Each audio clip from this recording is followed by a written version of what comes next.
bangku pendidikan Seminari Menengah Yohanes Maria Vianney. Masa lampau mereka tidak akan usang, namun tidak juga sekedar manis dikenang, tapi memiliki makna mendalam ketika dibagikan. Kisah yang sebentar lagi akan kita dengar pada akhirnya akan berlabuh pada satu tujuan akhir, yaitu di tepi Sungai Kapuas kami gantungkan harapan kami.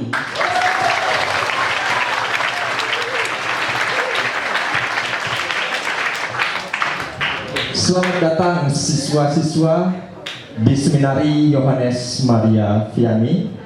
Hari ini kita akan mengadakan talk show yang luar biasa, karena pada akhirnya juga kami ingin di antara kalian akan ada yang terpanggil untuk menggantungkan harapan di tepi Sungai Kapuas ini. Baik, selamat pagi adik-adik. Apa kabar? Oke, baik.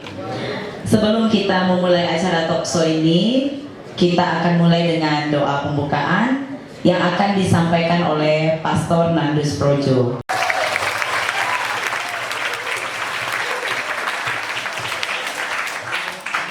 Dalam sukacita yang sama, dalam pengharapan, iman dan kasih dalam soal panggilan khusus yang juga Engkau anugerahkan ke dalam diri kami. Talk show ini, para siswa yang hadir, para guru, para panitia, memanggil dan memilih Bunda Maria untuk menjadi Bunda Tuhan, rahmat dan juga kesetiaan selalu dalam menapaki iman dan panggilan kami. Bunda Maria, Bunda Rosario, semoga Engkau senantiasa mengajarkan kami sebagaimana kesetiaan-Mu, ketaatan-Mu, Dia sebagai anak-Mu dan memangkunya saat Ia wafat. Kiranya Engkau juga mendampingi kami untuk tetap setailah kami anak-anak-Mu. Salam Maria, penuh rahmat Tuhan sertamu. Terpujilah Engkau di antara wanita, dan terpujilah buah tubuh Yesus. Kita semua yang berada tempat ini, seluruh panitia, show kita ini senantiasa diberkati oleh Allah yang Maha Kuasa, dan Bapa dan Putra dan Roh Kudus. Amin. Membuka secara resmi acara talk show kita pada pagi hari ini, dengan hormat kami mengundang Pastor Yohanes Ferry CL. Ibu Jurai. Ini adalah salah satu rangkaian. Hari ini kita bergembira. Pada hari ini kami semua para romo-romo milenial ini ingin menunjukkan bahwa menjadi romo juga kami bahagia. Semua pilihan bersama kami. Saya pikir itu saja sambutan saya pada kesempatan hari ini. Ini adalah jomblo sejati, ya. Coba. Jomblo high quality man. Oke lah, apalah itu namanya. Mungkin bisa sedikit perkenalan Romo, perkenalan singkat supaya teman-teman di sini bisa mengenal Romo. Siapa sih Romo yang ganteng, masih muda, tapi masih jomblo ya? Kalau nggak kenal tuh nggak sayang, TTL, asal ya. Biar anak-anak tahu ngitung umurnya berapa sih umur Romo ini. Udah tua atau udah masih muda. Soalnya zaman now ini banyak yang bermutu, bermuka tua. Maksud saya ya, dari Paroki Tanjung Baung. Paroki Tanjung Baung, kampungnya Semuntai. Nah, saya satu kampung dengan Pastor Immanuel Faot, masih di luar orangnya. Dulu saya masuk seminari karena Romo Immanuel Faot. Tepuk tangan dulu dong kalau gitu. Jauh-jauh dari Amerika lah. Seberang sini ya, kurang lebih 3 jam dari sini. Ya, tuh. Pedalaman. Baik Romo, untuk selanjutnya persilakan langsung dulu. Dan Romo ini juga dulu adalah satu SMA dengan saya ya, adik kelas saya. Luar biasa ya, adik kelas sudah menjadi rektor. Oke, kita punya Romo ya. Nanti Romonya nggak mau kasih mic kalau nggak diambil nih. Ntar dia terus yang ngomong nih, nggak kebagian Romo yang lain. Ya. Tadi barusan Romo juga sudah menyinggung ada salah satu Romo yang menginspirasi beliau That's untuk right. menjadi seorang imam. Beri Ini mau jauh dia dari Tanjung Baung kali ya. Cie. Silakan kesini dulu Romo, kasih lihat sama adik-adik kita yang cute nih. Selamat pagi. Baik semua. Kelas 1 sampai kelas 3 sama, makanya agak gimana gitu dia jadi pastor ya. Sering kena bully, soalnya dia kecil. Jadi kalau orang angkat memang sering bully dia, tapi sekarang enggak boleh, udah jadi pastor ya, nanti masuk neraka, suka bully pastor ya. Ya silakan, Romo Immanuel Faud. Tempat tanggal lahir sama asal, bolehlah jawab dikit. Namanya Immanuel Joseph Faot. Dipanggil, ada yang panggil Eman, ada yang panggil Noel, ada yang panggil Faot. Tapi sekarang lebih sering dipanggil Romo daripada dipanggil nama. Asal sama dengan Pastor Ferry, kami satu kampung. Parok. Lahir, ini yang agak berat biasanya di sini nih. Saya juga 17 tahun, 17 plus 17 1985 17 plus 17. Terima kasih. baik untuk Juli. Silakan berdiri di tempat panas. Silakan Romo perkenalan supaya semakin dikenal dan semakin mencintai. Baik, selamat pagi. Kalau saya bilang selamat pagi, semangat pagi.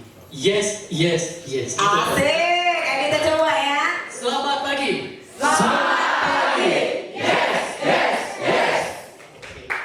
Asal dari Paroki Dangkan Silat, Kapuas, Hulu, Kampung Riam Tapang. Anak petani. Ayah saya itu mantan ketua stasi, tetapi saya berdiri di sini dan bisa berhadapan dengan Anda karena saya seorang imam. Kalau saya tidak seorang imam, saya tidak tahu. Mungkin saya bisa jadi gelandangan. Tetapi karena saya menjadi seorang imam, saya berdiri di hadapan Anda. Dan ini bukan karena saya, karena Tuhan yang memanggil saya dan saya hanya mau menanggapi panggilannya sampai hari ini. Saya lahir 31 Juli tahun 1982.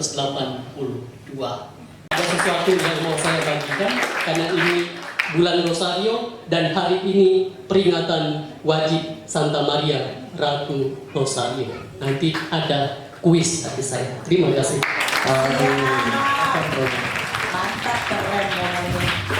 Ada kandung terhubung dengan saya, tetapi abang kandungnya adalah teman sekelas saya. Selamat datang Romo Nandus. Romo Nandus, silakan masuk. Dari sih. Ya, silakan Romo.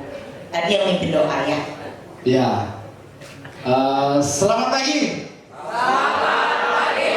Ini belum semangat. Diulang. Kalau semangat pagi, itu nanti baru ditutup dengan gue kece, gitu ya. Gue kecenya 3 kali, kecenya 2 kali, ya. Gue kece. Oke. Nama Badau. Tanggal lahir Badau 22 Agustus 1990. Jadi baru 19 tahun. Tambah 10. Oke, untung saya tidak berkaitan dengan 2 MC, jadi saya tidak mendapatkan pembulian. Jadi Silakan Romo. Halo. Selamat pagi semuanya. Selamat pagi. Oke. Supaya kita semakin cinta, Romo ingin ngajarin kalian tepuk cinta. Aku cinta, kamu cinta, semua cinta. Cium, cium, cium. Saya berasal dari Bukit Kelam, dari stasiun Merpati. Jadi dulu saya temannya Sebeji, ya. Jadi pendekar Bukit Kelam. Romo masuk ke sini tahun 2004, lulus 2007. Santo Ignatius Apaulo, Batu Licin, Keuskupan Banjarmasin. Jadi di Kalimantan Selatan, Kalimantan tetangga sebelah.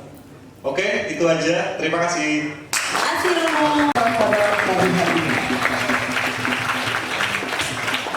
Baru perkenalan saja sudah tampak luar biasa narasumber kita, jadi kalian tidak akan kecewa datang dalam talk show pagi hari ini. Kita pada pagi hari ini boleh mungkin sedikit bercerita bagaimana para romo imam itu seperti apa, kemudian ketika apakah waktu itu dalam seusia ini sudah mendapatkan panggilan tersebut. Untuk yang kesempatan pertama mungkin kita mau mendengar dari Romo Juri. Silakan Romo. Karena ini saya tidak terbiasa tampil seperti ini ya. Iya. Jadi tidak biasa tampil. Anggap aja ada nggak serentak TV tadi. Cie. Baik, saya menjadi Romo, cerita awalnya itu ketika tamat SMP Negeri 1 Putus Sibau. Sebenarnya saya bingung mau kemana.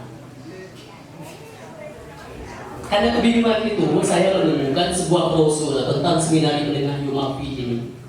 Brosur itu dicetak dan saya temukan di Pastoran Putus Sibau. Lalu saya membacanya dan tertarik. Maria Immaculata OMI itu selalu tinggal di tempat kami dan selalu makan, minum, tidur. Bahkan ketika ayah dan ibu saya di ladang, mereka datang ke kampung. Saya dengan kakak saya itu tidak tahu mau buat apa karena pastor-pastor barat. Jadi pastornya gede, besar, tinggi, menakutkan. Saya itu masih kecil, usia SD kelas 4, 5 itu. Untuk kasih pastor itu makan. Karena bapak dan mama saya nginap di pondok ladang. Itu pengalaman yang sangat berkesan bagi saya. Lalu ketika sembahyang di kapel kampung kami itu kapel dari kayu. Lalu yang membuat saya tertarik dan saya bergumam dalam diri saya ketika masih sangat kecil itu, suatu saat saya akan mengenakan pakaian yang Romo itu kenakan, pakaian seperti Superman itu, ya, kasula dan stola itu. Saya berkata suatu saat saya akan pegang hosti itu, dan itu terjadi. Lalu saya masuk ke seminari menengah. Di sini jatuh bangun, awalnya bagaimana pergulatan saya. Seminggu di sini nangis terus, rasa mau pulang karena tidak betah tadi. Ya. Lalu proses 3 tahun di sini saya orangnya pemalu dan sehingga saya bisa berdiri seperti ini. Di sini saya dilatih untuk berani tampil dan berbicara di hadapan publik. Jadi bibit awalnya di sini, meskipun sekarang juga saya tidak terlalu pede, ya, tetapi proses menjadi seperti ini tidak mudah dan lama. Lalu ketika oleh Tuhan untuk menjadi imam, dan ini luar biasa. Ini perjalanan kisah awal saja. Untuk selanjutnya nanti perjalanan mengalir, silahkan dilanjutkan teman-teman. Oke, berarti semuanya bermulai dari sebuah harapan ya. Ketika berharap, Tuhan membawa Romo dalam jalan sehingga datang ke sini. Mungkin tepuk tangan dong. Suaranya begitu lembut ya. Kan dia ngelihat Romo khotbah di altar, mengangkat hosti terus. Itu saya juga ngerasa saya jadi ngerasa saya yang ngebayangin kalian gitu nggak sih adik-adik? Berarti enggak, berarti belum terbawa perasaan nih. Tapi semoga dengan tidak tidak harus melihat Hospi, tetapi tadi sudah melihat Romo Juli, mereka terbawa perasaan untuk menjadi seorang imam. Boleh tepuk tangan ke Romo Juli. Sekarang kita ke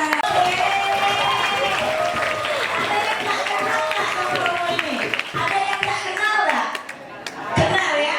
Yang terkenalnya Romo ini apa coba? Oke. Oke. Ya, dia terkenal pakai gigi kawat, bro. Gokil banget gitu kan. Dan anak saya juga, mami kok pastor itu kayak kakak ya? Kenapa? Giginya ada kawat katanya. Nah oke, siapa lagi kalau bukan Romo Mary JM? Kasih mic-nya dong. Romo mau berdiri ya? Ya saya tahu kenapa sih Romo memilih masuk seminari menengah. Kan tadi katanya dari kampung, kan ada banyak pilihan untuk sekolah di Sintang dan tempat tinggal gitu kan. Kenapa Romo yang baru tamat SMP dari kampung lagi, yang mungkin juga keterbatasan segala hal, informasi dan segala macam, dengan mantap milih ke sini? Itu apa karena Romo yang mau atau mungkin orang tua yang mau? Coba cerita dong gimana ceritanya bisa sampai ke seminari. Sumber jawabannya ada di sebelah saya. Kami satu kampung dulu ya, tetangga. Jadi orang tuanya Romo Faot ini selalu bilang saya, nanti masuk seminari, diancam gitu dulu. Romo Faot SMP-nya masuk di Asrama Putra di sana, saya juga masuk di situ. Romo Faot masuk SMP Pancasetia, saya juga di SMP Pancasetia. Romo Faot masuk seminari, saya juga masuk seminari. Kita agak berbeda ketika pilihan ke seminari tinggi. Saya malu lah ngikut terus lah. Jadi ini dulu begitu awalnya. Kalau lihat anak seminari dulu itu luar biasa, bisa main musik. Nah, kalau ketemu orang sopan, sepertinya ada nilai lebih gimana gitu. Itu aja sebenarnya. Kenapa masuk ke seminari menengahnya dulu. Jadi belum yang terlalu punya bayangan saya harus jadi pastor dulu, belum begitu kuat. Di seminari saya menemukan. Jadi buat kalian yang merasa, saya ini belum terlalu mau jadi pastor ini. Nggak apa-apa, coba aja dulu di sini. Siapa tahu di sini seperti saya kasusnya menemukan panggilan di seminari menengah. Oke, you find something here gitu loh. Panggilan juga gitu ya. Dia ngelihat kawan sekampungnya, keluarganya, abangnya kayaknya keren gitu ya, disayang-sayang, dipuji-puji terus karena jadi anak seminari. Aku masuk seminari aja, gitu lah ya intinya ya. Oke, tepuk tangan dulu dong buat Romo. Ya, Romo yang asalnya paling dekat dengan kita, yaitu Romo yang berasal dari Merpak. Dan yang kebetulan pada hari ini juga sedang cuti, sehingga memang sudah diatur oleh Tuhan hingga beliau boleh hadir itu di narasumber kita pada pagi hari ini. Romo Fabi, tadi kan kita sudah bercerita tentang bagaimana panggilan hidup, motivasi bisa menjadi seorang imam. Silakan Romo. Kendala yang dihadapi ketika ingin memutuskan menjadi seorang imam, kebetulan dari saya sendiri, karena saya anak pertama dari di keluarga saya, ya saya cerita kepada orang tua saya, kalau saya menjadi Romo, saya tidak bisa terlibat banyak ya untuk membantu perekonomian keluarga. Setelah menjadi Romo, ya ini 2 tahun ini, yang paling bisa memberi perhatian kepada orang tua, ya mendoakan, menyapa, itu anak yang jadi Romo. Nah, jadi memang menjadi Romo itu sesuatu yang luar biasa, dan kebetulan kendala saya hanya itu.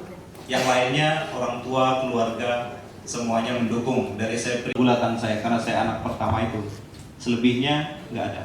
Oke, kita masih kendala ya. Berarti artinya keluarga, family itu support penuh ya Romo ya. Terus kan Romo ini kan termasuk anak kota lah ya. Kelam tuh kan nggak jauh, cuma 30 menit. Terus lingkungan gimana Romo? Lingkungan maksudnya teman-teman sepermainan Romo, keluarga-keluarga yang ada di jauh juga gitu kan? Apa itu jadi kendala? Plus Romo kan termasuk kategorial Romo yang ganteng ya. Kalau saya lihat sih oke lah ya kan? Nggak mungkin dong waktu SMA nggak punya pacar ya kan? Nah Itu kendala loh punya pacar. Aduh, kayaknya aku udah bisa deh ninggalin pacar aku bingung. Nih tema kita, kalau keluarga nggak jadi kendala, lingkungan sama teman perempuan pernah menjadi kendala nggak, Romo? Kasih tahu dong buat adik-adik. Cie-cie. Kalau dari teman-teman permainan, sebenarnya saya nggak dari kota juga sih. Saya dari kampung ya, waktu itu kalau musim durian ya pulang sekolah ke pondok durian, jaga durian dan lain sebagainya. Ya saya bermain lebih banyak di kampung sebenarnya. Kendala saya dulu ya tertarik yang punya pacar waktu di seminari. Ada. Ya. Dan waktu itu memang sepertinya rektor kami itu tahu gitu loh. Dan nggak apa-apa Romo Kukuh almarhum. Tapi nggak tahu ya, ini uniknya saya itu saya mengatakan nanti setelah lulus seminari saya ingin ke seminari tinggi. Wow. Dan si dia ini ternyata mendukung juga. Mendukung. Lalu dia mengatakan, saya merasa berdosa kalau kamu nggak melanjutkan ke seminari tinggi.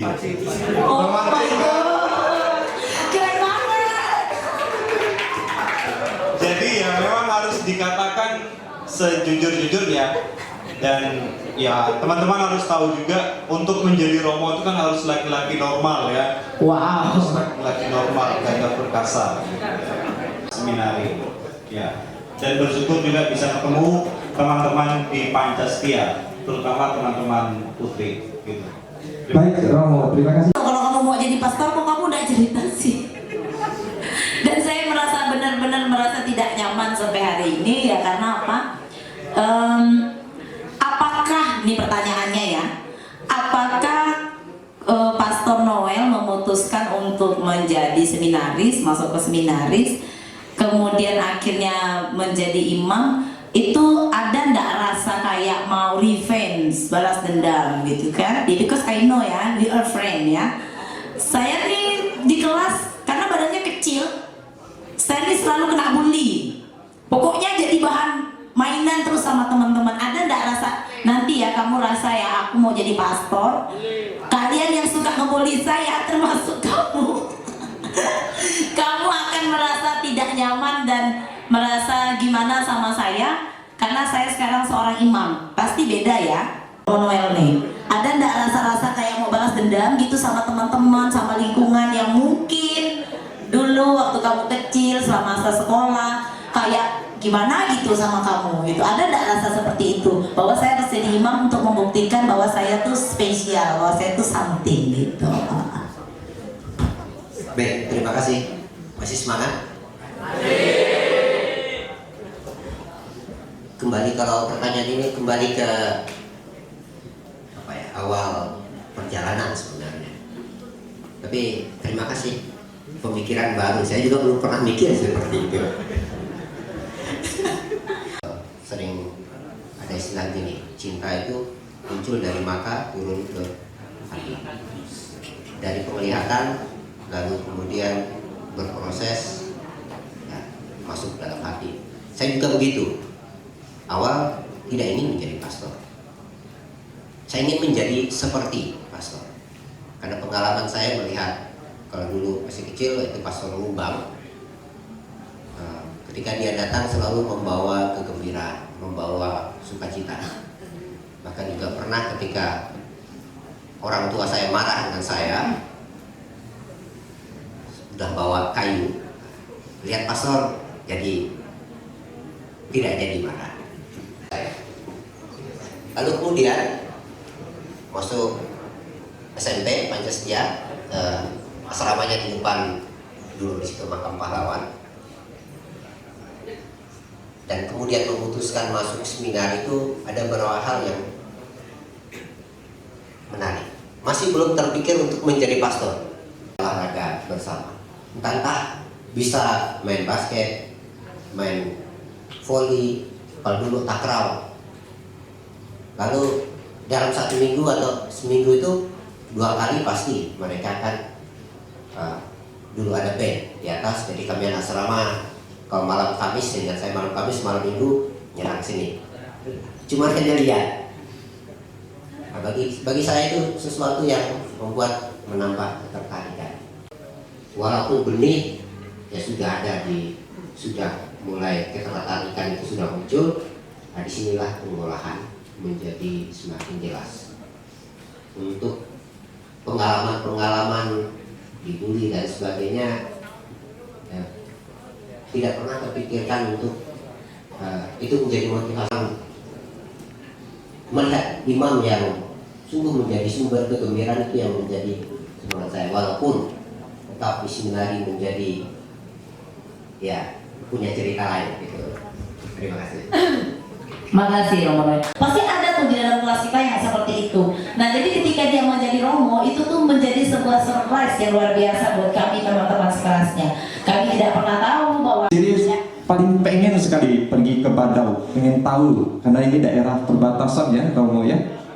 Jadi kayaknya Romo ini mungkin juga sering pulang pergi kemari dengan MC-nya hari ini ya.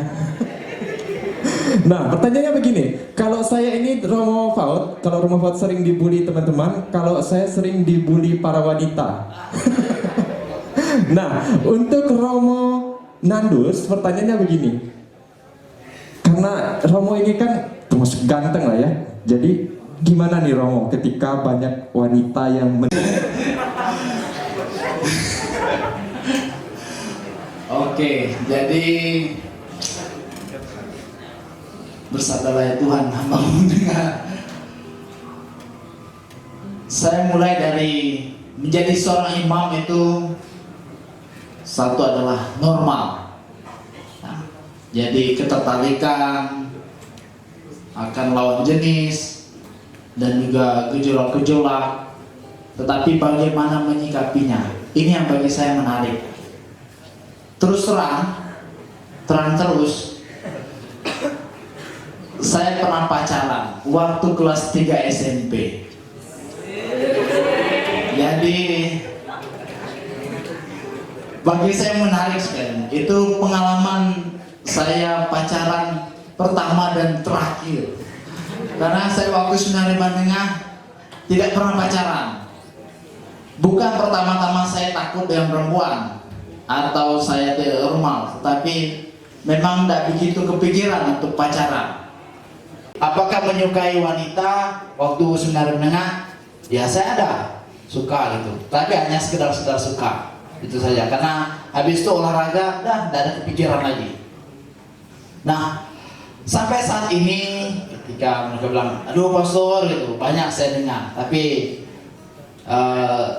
saya belajar untuk bahwa banyak orang yang lebih hebat, lebih ini, dan saya berada di sini pun pada posisi ini bukan saya yang berkeinginan sungguh, atau saya menjadi seorang imam bukan karena prestasi saya menjadi seorang pastor bukan hanya sebuah pencapaian bahwa selesai studi dan saya wajib ditadiskan, bukan sebuah prestasi bagi saya. Tapi yang saya renungkan adalah sebuah pemberian, bahwa saya menjadi seorang pastor dan dianugerahi tampang yang kayak gini ya, sebuah pemberian. Mungkin Bang Anes lebih keren, lebih oke. Mungkin sempat berpikir, aduh susah jadi pastor nih, cewek lebih banyak ngantri. Itu jadi sebuah pemberian. Itu aja yang akhirnya menguatkan saya ketika berada dalam situasi di mana waktu seminari menengah dan seperti itu. Ya saya seperti ini ya karena saya mendapatkan anugerah. Itu yang menjadi kekuatan bagi saya. Pernah pacaran dan memang pacaran itu indah memang. Ya, bukan bermaksud menjadi bucin ya, tidak bermaksud mengajak kalian jadi bucin ya, tidak punya cinta ya, tapi memang sungguh spesial bagi saya dan sempat membuat saya tidak mau lanjut seminari menengah dulu pacaran. Saya tidak tahu dan saya tidak mengerti bagaimana Tuhan memberikannya, dan saya percaya bahwa pemberian itu ya. Terima kasih, Mas. Boleh tepuk tangan untuk kelima narasumber kita. Dan tentunya kata terakhir dari Romo Nandus, sebuah anugerah. Ini juga adalah anugerah bagi kita semua. kita memiliki 5 imam yang kece-kece dan luar biasa. Tepuk tangan sekali lagi untuk mereka. Luar biasa ya. Berarti artinya tuh Sudah kenal dengan saya, bukan karena akiknya, tapi karena galaknya. Benar? Untuk kedengaran orang Jawa, tapi orang Dayak, orang kampung. Saya jadi pastor, cita-cita waktu masih kecil mau jadi pastor, karena pastor kelihatannya hebat. Bukan karena dia kaya, tapi karena ia mau melayani. Pastor paroki saya di paroki Jangkang. Waktu saya masih kecil, kerap kali dipanggil oleh keluarga kami untuk memberi obat kepada ibu saya, karena ibu saya sering sakit. Dia datang dari pusat paroki ke kampung saya pakai. Dia beri obat, ketika pulang kami tidak beri apa-apa. Tapi pastor itu tetap setia. Kalau kami panggil, dia datang, karena pada waktu itu rumah sakit belum seperti sekarang. Dokter di pusat kecamatan di Balai Sebut itu nggak ada. Yang adanya perawat pun syukur-syukur kalau ada di tempat. Saya pertama tertarik dengan figur pastor itu. Dari saya tidak punya kemampuan. Dari berbagai faktor. Yang pertama, orang tua saya, kakek dari itu keponakan saya, bukan orang kudus. Ke gereja itu Natal dan Paskah pun kalau sudah habis merumput ladang, kalau belum selesai di luar hari raya, kalau hari Minggu mengajak saya, ayo toh kita pergi ke ladang. Bukannya mengatakan ayo kita pergi ke gereja. Itu satu hal, bahwa keluarga saya bukan keluarga yang kudus. Lambat menjadi pastor, saya tidak punya kemampuan intelektual yang bagus. Saya di kelas itu hanya lulus, dari tahun ke tahun itu yang lulus. Naik kelas, ujian lulus, itu nilai tidak baik. Waktu saya kelas 3 SMP, saya tanya dengan pastor paroki kami, apa syarat untuk jadi pastor? Bahasa Inggris harus 10, matematika harus 9. Yang ngajar bahasa Inggris pastor paroki kami itu, dia tahu persis kebodohan saya. Itu ada KPA di sini, ada peraturan. Nanti kalau sudah SMA, lalu mau masuk seminari, masuk KPA. Saya mengatakan kepada pastor itu, rugi, nanti saya terlambat 1 tahun. Pastor itu mengatakan, kalau begitu kamu keluar, urus sendiri. Karena waktu itu saya mengatakan, saya bagaimana kalau saya masuk Projositan. Waktu itu di Sanggau. Kepada saya pada waktu itu, brother, rasanya ada sesuatu di antara kita.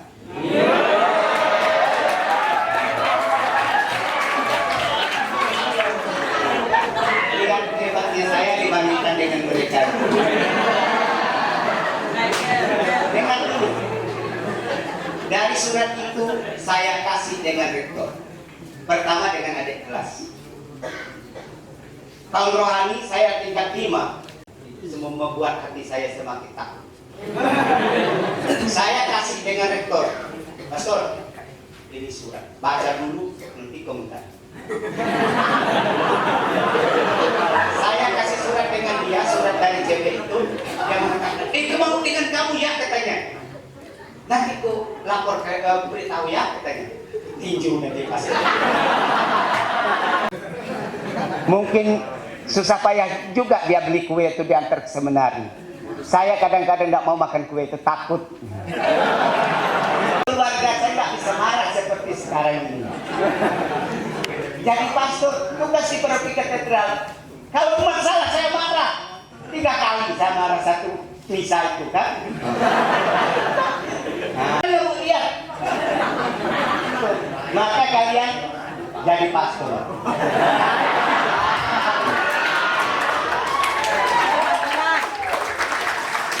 Jadi pastor tidak usah seperti saya. Jadi pastor yang ideal itu seperti Tuhan Yesus yang melayani, punya hati untuk orang, bukan punya hati milik sendiri. Satu hal tadi sudah diungkapkan oleh kedua saudara kita ini. Kalau suka dengan cewek boleh jadi pastor. Tapi kalau suka dengan laki-laki nggak boleh jadi pastor. Nggak lulus tes. Ya, suka dengan cewek lalu memutuskan seperti Pastor Nandus tadi, boleh jadi pastor. Yang penting sungguh-sungguh. Tapi kalau suka dengan laki-laki, nggak usah jadi pastor. Ya, Ya, tepuk tangan dong buat Romo Pranoto. Gila. Ternyata cerita pastor tahun 80-an keren juga ya, nggak kalah sama pastor tahun 2000-an ya. Oke, Romo. Kalau lihat cewek cantik, lihat cewek nih ya, maksudnya cewek lah ya. Takut tadi kayak kata Romo lalu cowok kan, sukanya sama cowok bahaya kan. Kalau lihat cewek, suka rambut panjang atau pendek? Rambut panjang. Alasannya? Cantik rambut panjang. Iya.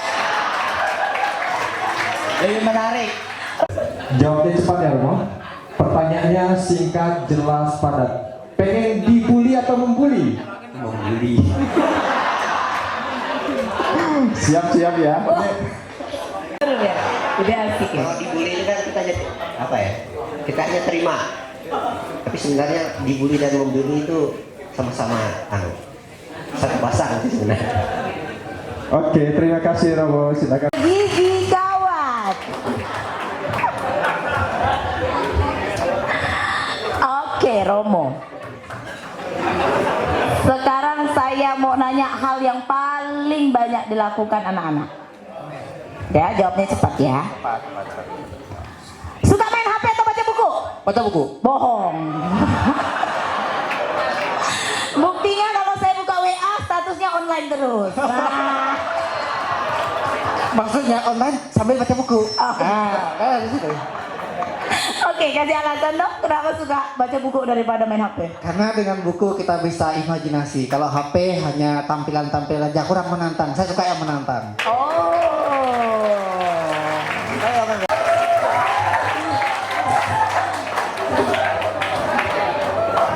Siap-siap Romo. Romo, seandainya ini Romo belum menjadi imam nih, belum menjadi imam ya, ini kasusnya ya. Langsung jawab ya Romo. Pikir.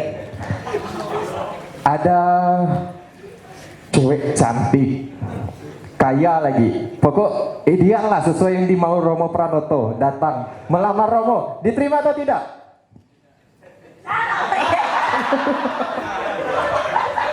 Tadi itu kan sebelum dong. Iya. Terima.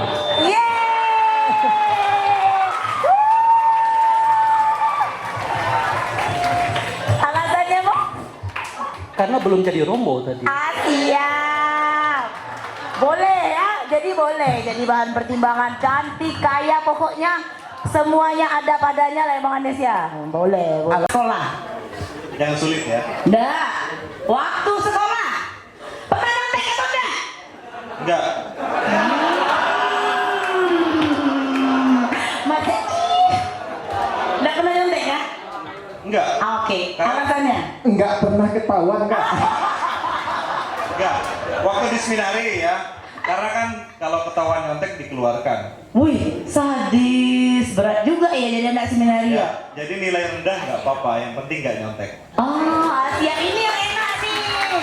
Berarti biarpun dapat nilainya 2, dapat nilai 3 sama Romo Rektor nggak apa-apa. Ya. Yang penting jangan nyontek gitu Betul, ya. betul. Oh, berarti nilai karakternya yang lebih penting. Memang kemampuannya segitu ya segitu. Kalau segitu aja ya. Oke, Makasih. sama-sama. Siap. Pegang telinga kanan.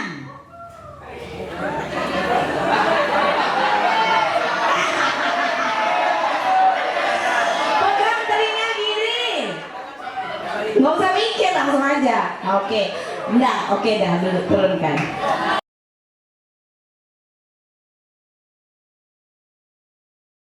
Caci maki saja diri Asia. ku bisa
bila itu bisa membuatku kembali bersinar dan berbiar seperti dulu kala. Caci maki saja diriku bila itu bisa membuatku kembali bersinar dan berbiar seperti dulu kala. Lupakanlah saja diriku bila itu bisa membuatku kembali bersinar dan berbiar seperti dulu kala. Caci maki saja diriku bila itu bisa membuatku kembali bersinar dan berbiar seperti dulu kala.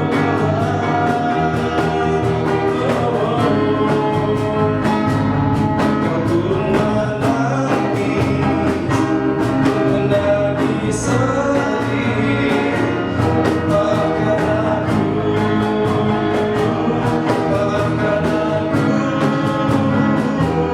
Maafkan aku.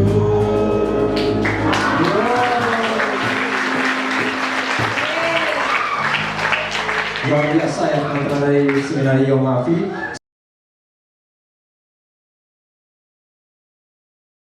Perkenalkan, nama saya Superman.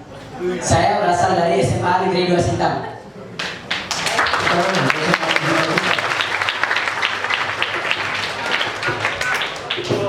Saya ingin bertanya kepada Romo Paul.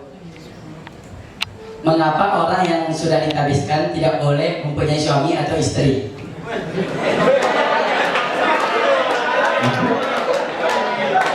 Cukup.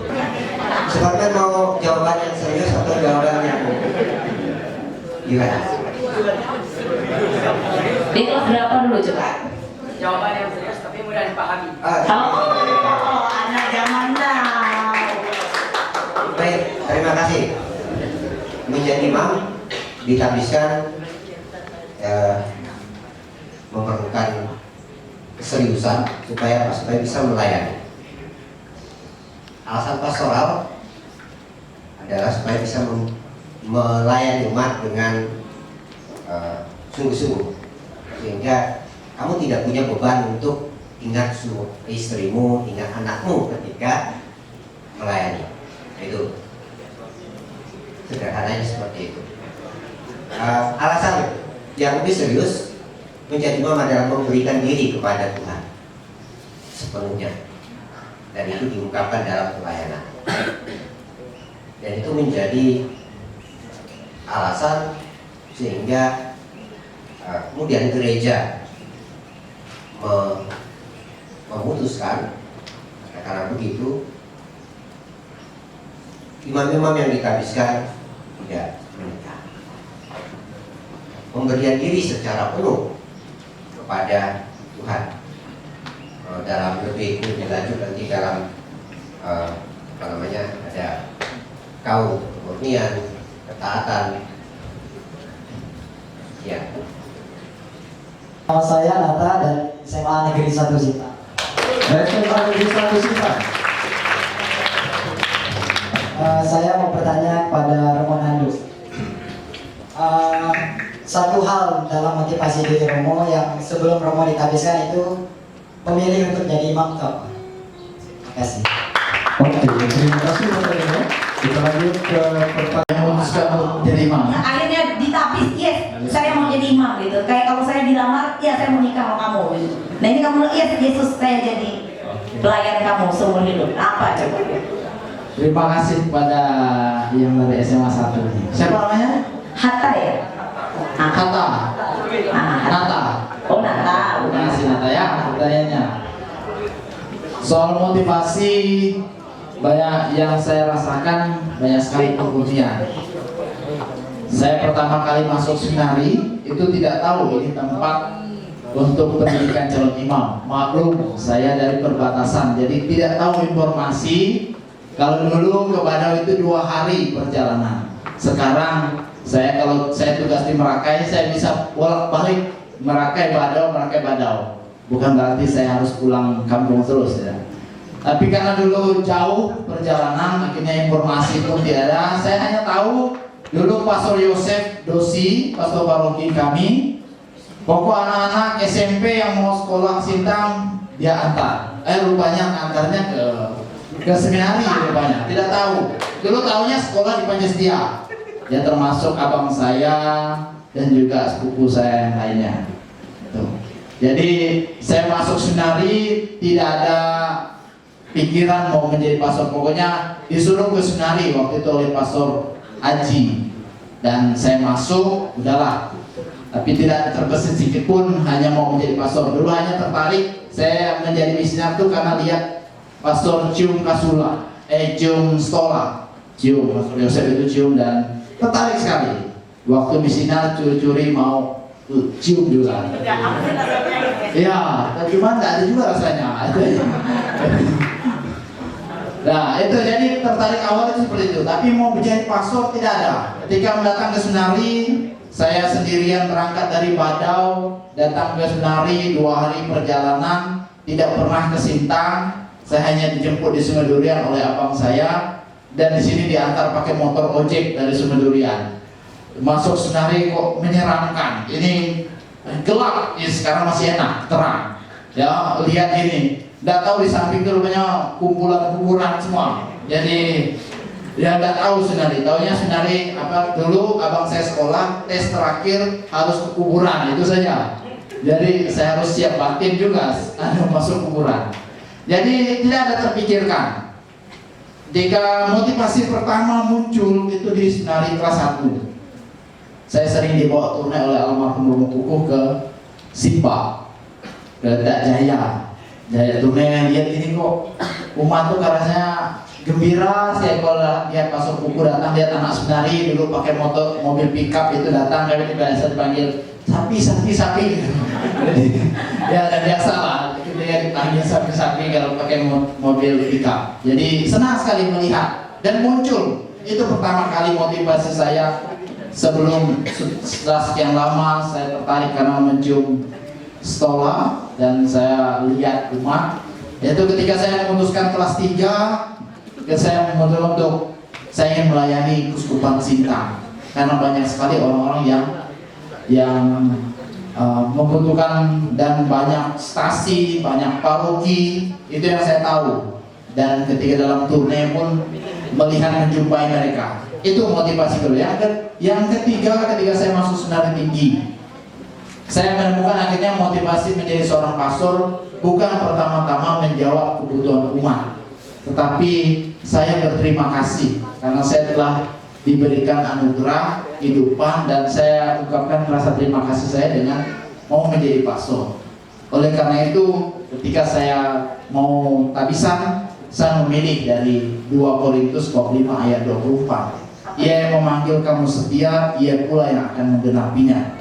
Karena saya menyadari jatuh bangun dalam studi, dalam perjuangan, saya pernah nangis waktu sekolah, yaitu karena tidak dapat nilai yang memuaskan. Saya pernah masuk dalam kamar di seminari itu merasa kok hampa. Kayak gini, saya nanti kalau jadi pastor, seumur hidup sendiri. Jadi kok rasanya kayak hampa. Saya pernah terduduk dan menangis karena mengetahui nanti saya akhirnya pun akan sendirian. Tetapi yang menguatkan saya adalah ketika saya berjumpa, dan ini yang membuat saya masih belajar untuk setia, dan yang saya akhirnya merasakan bahwa panggilan itu soal kesetiaan. Itu ya. Semuanya pagi. Perkenalkan, nama saya Liman Gianus dari SMA Negeri 1 Sintang. Sebelumnya saya ingin mengucapkan terima kasih atas kesempatan yang telah diberikan pada saya untuk bertanya. Pertanyaan pertama akan saya tujukan kepada Romo Juli. Ini kurang lebih sama dengan pertanyaan teman saya tadi.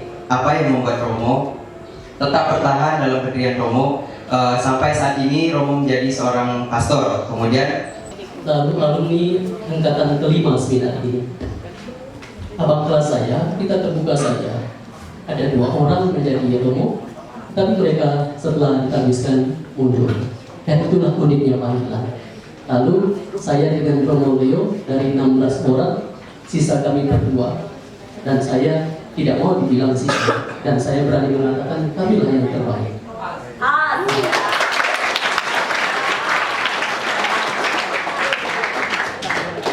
Sudah 8 tahun, itu masih sangat muda belia. 8 tahun, belum ada apa-apanya.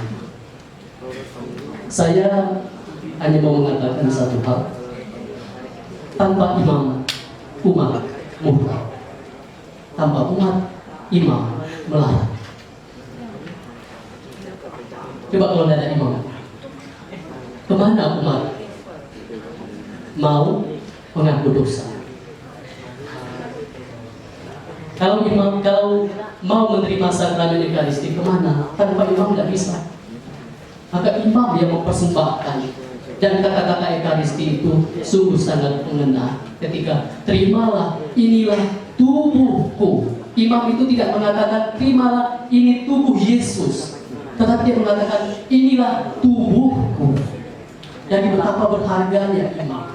Ketika mengampun dosa, aku melepaskan engkau dari dosa. Bukan Yesus melepaskan engkau dari dosa, tapi aku. Siapa aku? Yesus menaruh mulutnya pada seorang imam, sehingga Ekaristi itu menjadi sakramen tubuh dan darah Kristus. Maka tanpa imam, umat murtad bisa pindah agama, bisa juga menyembah berhala. Berhala zaman modern banyak sekali.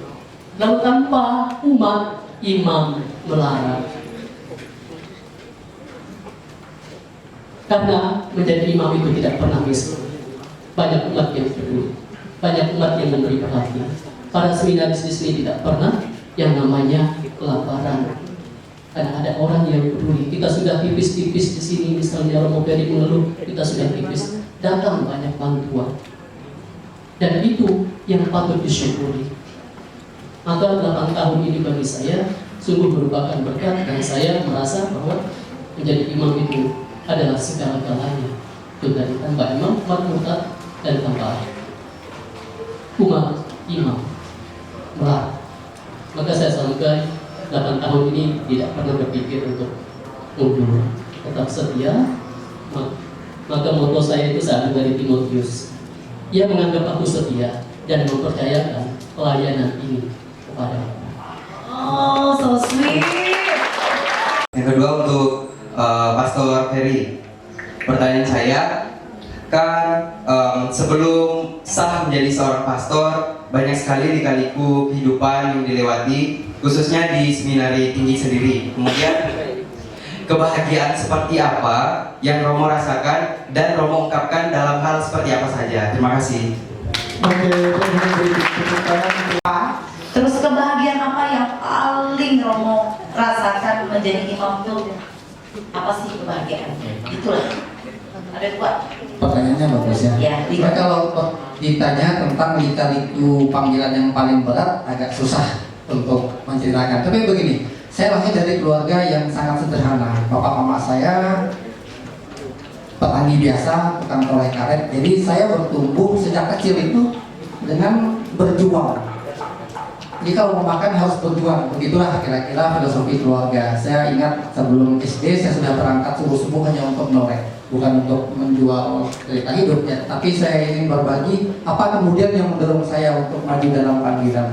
Oke, saya sekolah, orang tua nggak mampu, lalu saya SMP pun, abang saya tidak sekolah pada waktu itu, karena orang tua harus memberi pilihan siapakah yang akan disekolahkan, saya atau abang saya. Akhirnya saya yang disekolahkan, abang saya tidak, karena keterbatasan biaya. 6 bulan saya di asrama, 2 tahun setengah saya numpang di tempat orang keluarga muslim di Jalan Pangeran Kuning. Di situ apa kerja saya? Jadi seperti asisten rumah tangga. Sebelum sekolah, subuh-subuh saya sudah masak, setrika, rebus air. Pulang sekolah saya masih harus dapat rumput, pergi ke Menurai. Mereka punya kebun saham di situ. Jadi saya ingat 2 tahun setengah saya melawat kebun saham.